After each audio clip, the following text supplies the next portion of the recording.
Shalom anak-anakku, bagaimana kabarnya di rumah? Ya, Bapak Guru berharap kita semua dalam keadaan baik-baik saja, semua sehat untuk mengikuti proses pembelajaran, sekalipun anak-anakku masih belajar dari rumah. Oke, ya, sekedar informasi untuk nilai PTS-nya luar biasa, ya, semua bagus-bagus. Semoga ditingkatkan lagi, cara belajarnya ditingkatkan, nilainya ditingkatkan, semuanya boleh baik. Oke, hari ini kita akan belajar mengenal karya penyelamatan Allah. Tapi sebelum itu kita meminta pertolongan dalam doa. Anak-anakku harus mengikuti. Kita berdoa ya, kita berdoa. Terima kasih Tuhan Yesus yang baik. Hari ini kami mau belajar. Buka akal dan pikiran kami agar kami boleh memahami firman-Mu dengan baik. Ini doa kami. Terima kami ya Tuhan Yesus. Amin. Ya, di bagian A, janji keselamatan. Anak-anakku pasti semuanya sudah pernah dijanji dan bahkan sudah pernah berjanji. Ya. Apakah menerima janji dari orang tua, menerima janji dari saudara, menerima janji dari bapak ibu guru, ya, atau bahkan anak-anakku sudah pernah berjanji, ya, berjanji kepada teman, berjanji kepada bapak ibu guru, berjanji kepada orang tua. Banyak hal, ya, yang pernah dijanjikan dan yang pernah kita menjanjikan. Nah, pasti anak-anakku ingat apa yang pernah saya janjikan dan apa yang pernah saya dijanjikan. Nah, kita melihat bagaimana janji Allah di dalam Yesus Kristus. Yang pertama, ada janji tentang keselamatan. Janji tentang keselamatan. Ya, janji adalah sesuatu yang akan terjadi. Ya, janji yaitu sesuatu yang akan terjadi. Ada janji yang sudah diketahui kapan waktu akan terjadi, dan ada juga janji yang tidak diketahui kapan akan terjadi atau kapan akan digenapi. Ya. Janji keselamatan yang diberikan oleh Allah melalui siapa? Melalui Tuhan Yesus. Apa janji? Bagaimana janjinya Allah melalui Tuhan Yesus? Allah mau menyelamatkan manusia yang berdosa melalui pengorbanan Tuhan Yesus. Ini sudah terjadi. Ya, ini sudah terjadi.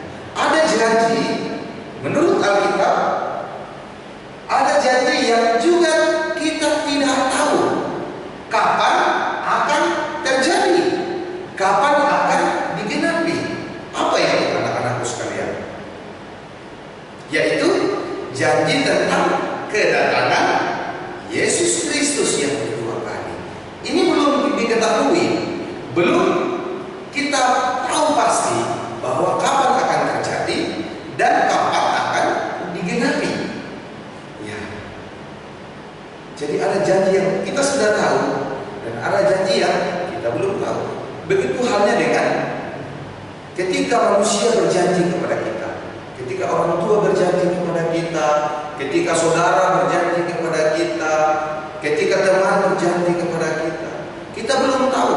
Ada yang sudah kita tahu kapan bisa terjadi, dan ada juga yang kita tidak tahu kapan terjadi.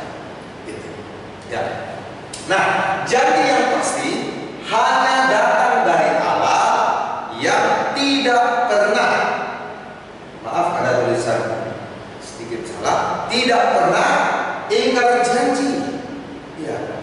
Jadi janji yang pasti itu hanya berasal dari Allah yang tidak pernah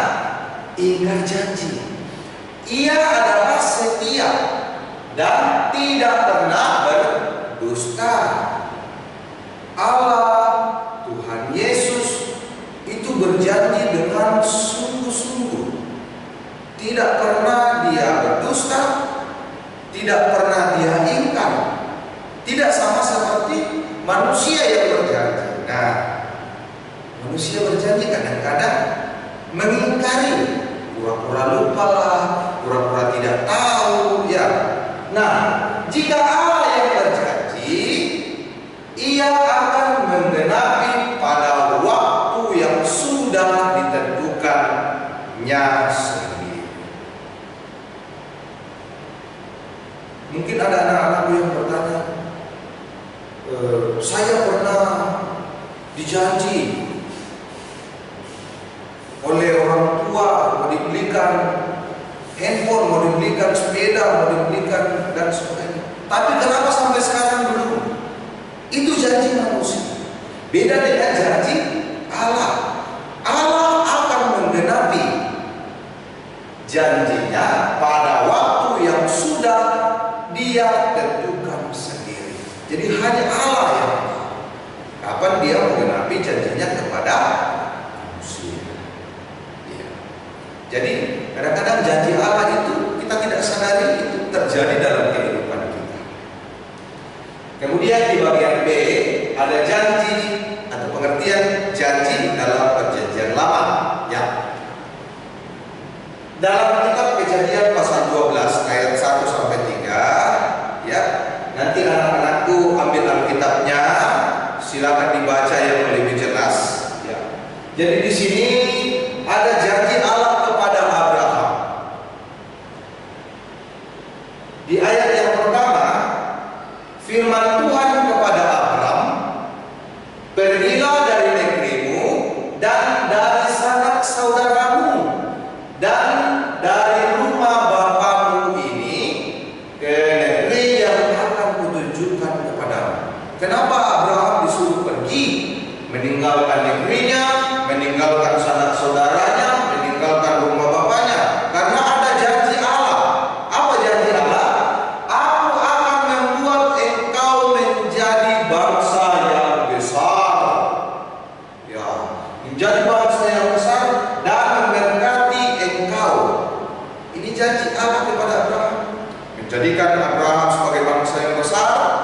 Allah berjanji untuk memberkati Abraham serta membuat nama Abraham masyhur, membuat Abraham menjadi masyhur. Dan yang berikut, Abraham akan menjadi berkat. Siapa yang mau seperti Abraham dijanji oleh Allah? Tentunya kita semua mau sama seperti Abraham. Ya. Aku akan memberkati orang-orang yang memberkati engkau.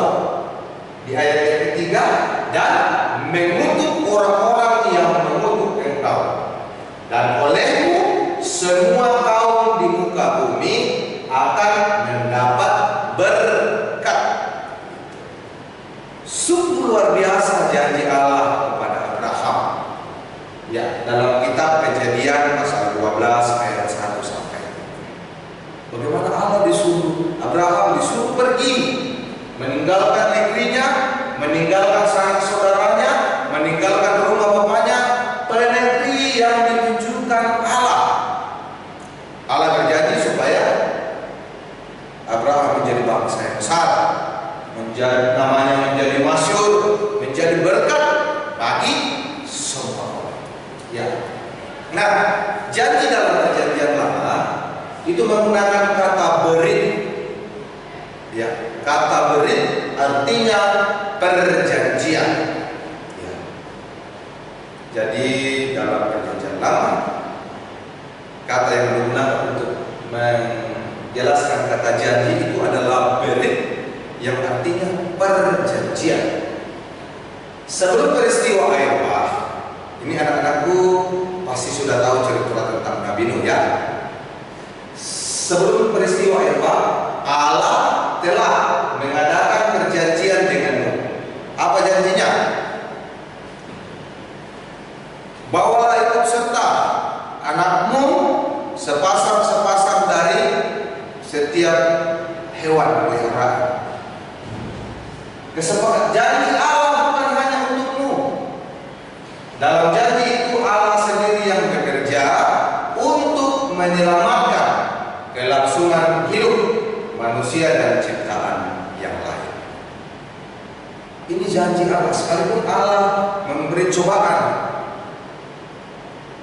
pada masa atau kisah Nabi Nuh, tetapi Allah sendiri yang bekerja untuk menyelamatkan dan menjaga ciptaan manusia dan ciptaan yang lain.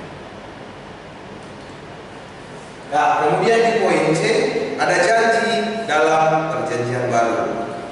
Ya, anak-anakku silakan ambil Alkitabnya, silakan baca dalam kitab Injil pasal Yohanes pasal 14 ayat 6. Injil Yohanes pasal 14 ayat 6, kata Yesus kepadanya, "Akulah jalan dan kebenaran dan hidup.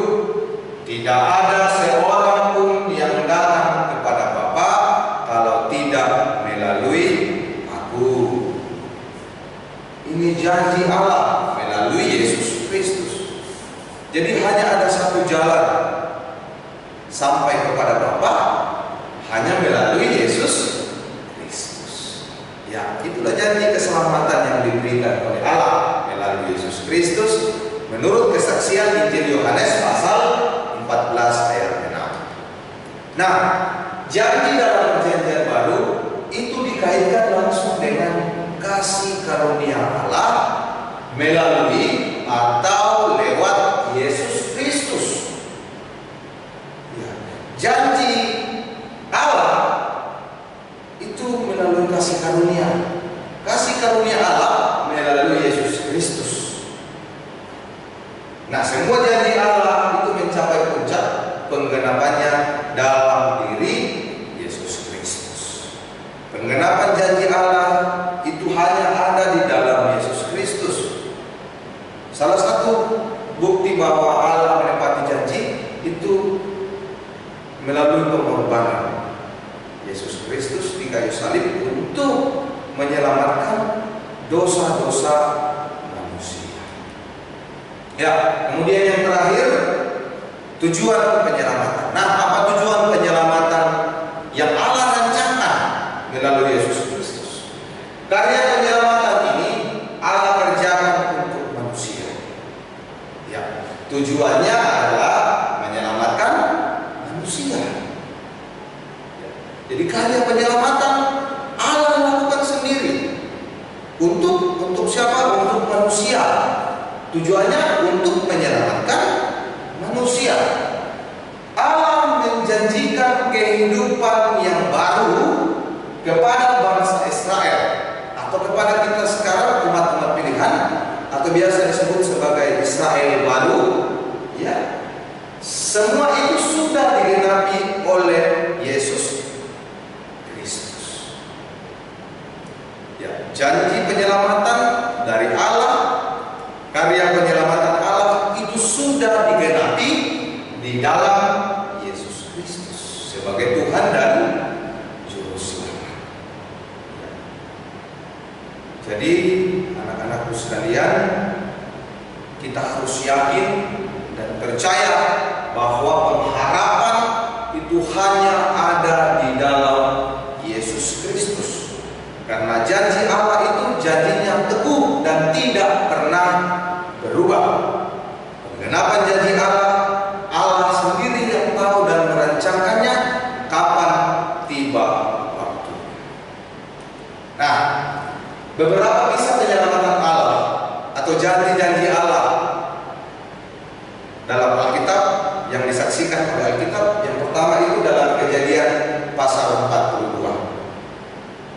Ini tentang cerita anak-anak Yakub yang mengalami kelaparan di tanah Kanaan.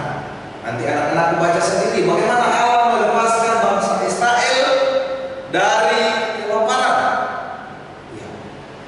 Bagaimana Yusuf diutus menjadi berkat untuk orang tua dan saudara-saudaranya yang mengalami kelaparan. Itu salah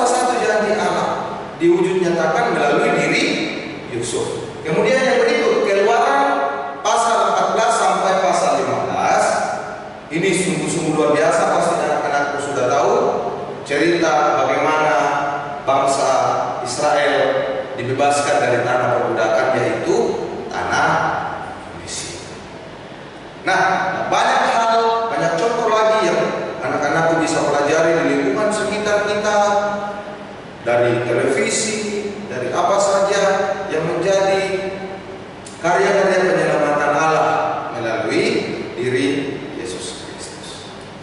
Ya, anak-anakku, demikianlah materi kita hari ini. Sekiranya boleh dipahami dengan baik, mengerti dengan baik, bahwa hanya di dalam Yesus Kristus ada karya penyelamatan Allah. Dalam Yesus Kristus pula janji dan kegenapan itu akan ditepati. Untuk mengakhiri pelajaran kita hari ini, kita berterima kasih lewat doa. Kita berdoa. Kami mengucap syukur Tuhan untuk hari ini kami boleh belajar firman. Kiranya firman-Mu yang telah kami pelajari boleh kami pahami dengan baik. Ini doa kami Tuhan, ini ungkapan syukur kami. Di dalam Kristus Yesus kami berdoa. Amin. Ya, anak-anakku, sampai jumpa di video pembelajaran berikutnya. Pak Guru tetap berpesan, anak-anakku tetap bersemangat untuk mengikuti pembelajaran sekalipun belajar dari rumah. Tuhan Yesus memberkati. Shalom.